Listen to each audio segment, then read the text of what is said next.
Hello అందరికీ welcome back to my channel. ఈరోజు recipe వచ్చేసి ములక్కాడ పప్పు అండి. ములక్కాడలతో రసం చేస్తారు, సాంబార్ చేస్తారు, పప్పు చేయండి ఒకసారి, చాలా బాగుంటుంది.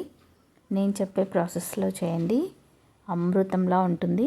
ముందుగా కుక్కర్లో మీకు ఎంత క్వాంటిటీ కావాలో చూసుకొని కందిపప్పును ఒక 2-3 సార్లు శుభ్రంగా కడుక్కొని వాటర్ వేసుకొని పెట్టుకోవాలి. ఇప్పుడు టమాటా ముక్కలు, కొద్దిగా రెడ్ చిల్లీ పౌడర్, మీ టేస్ట్కి తగ్గట్టుగా కారం యాడ్ చేసుకోండి, పసుపు, కొంచెం చింతపండు, అలాగే సాల్ట్, కొద్దిగా జీలకర్ర, చివరిగా కొద్దిగా ఆయిల్ వేసి మూత పెట్టేసి మీడియం ఫ్లేమ్లో ఒక 3 విజిల్స్ రావాలి. 3 విజిల్స్ వస్తే బాగా ఉడికిపోతుంది పప్పు అనేది. ఇలా వాటర్ని వంపేసుకొని ఈ పప్పు అంతటినీ కూడా ఇలా పప్పు గుత్తితో ఎనుపుకోవాలి. ఇలా మెత్తగా వెనిపేసిన తర్వాత ఈ మిగిలిన నీళ్లు తీసాం కదా మనము రసము, దాన్ని కూడా వేసేసుకోవాలి. ఇప్పుడు ఇంకొకసారి దీన్ని మిక్స్ చేసేసుకొని పక్కన పెట్టేసుకోవాలి. ఇప్పుడు మునక్కాడల్ని ఇలా నార అంతా తీసేసి ఇలా 2 ఇంచుల కొలతతో ములక్కాడల్ని కట్ చేసుకోండి.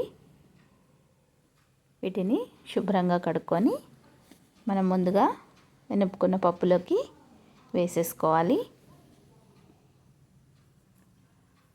ఇప్పుడైతే వేరే కుక్కర్ తీసుకొని స్టవ్ వెలిగించి కుక్కర్ పెట్టి ఆయిల్ వేసుకోవాలి. ఈ ఆయిల్ హీట్ అయిన తర్వాత తిరుగుమాత వేసుకోవాలి.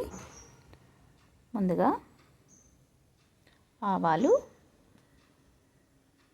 జీలకర్ర, కచ్చాపచ్చాగా దంచుకున్న వెల్లుల్లి,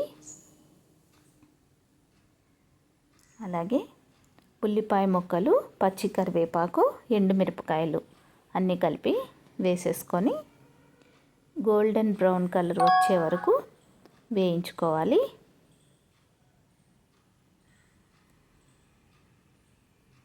ఈ తిరుగుమాత అంతా బాగా వేగిన తర్వాత మనం ముందుగా సిద్ధం చేసి పెట్టుకున్న పప్పు మిశ్రమాన్ని వేసేసుకోవాలి. మీరు కావాలనుకుంటే ఇంకొంచెం వాటర్ అని యాడ్ చేసుకోవచ్చు. ఇప్పుడు మూత పెట్టేసి లో ఫ్లేమ్లో ఒక విజిల్ వచ్చేలా చూసుకోవాలి, లేదా హై ఫ్లేమ్లో 2 విజిల్స్ వస్తే సరిపోతుందండి. ఇప్పుడు మూత తీసి చూస్తే చూసారా, పర్ఫెక్ట్గా ఉడికిపోయాయి ములక్కాడలు కూడా. చాలా బాగుందండి టేస్ట్ అయితే. ఒకసారి మీరు కూడా ట్రై చేయండి. చివరిగా కొత్తిమీర వేసుకొని సర్వ్ చేసుకోవడమే.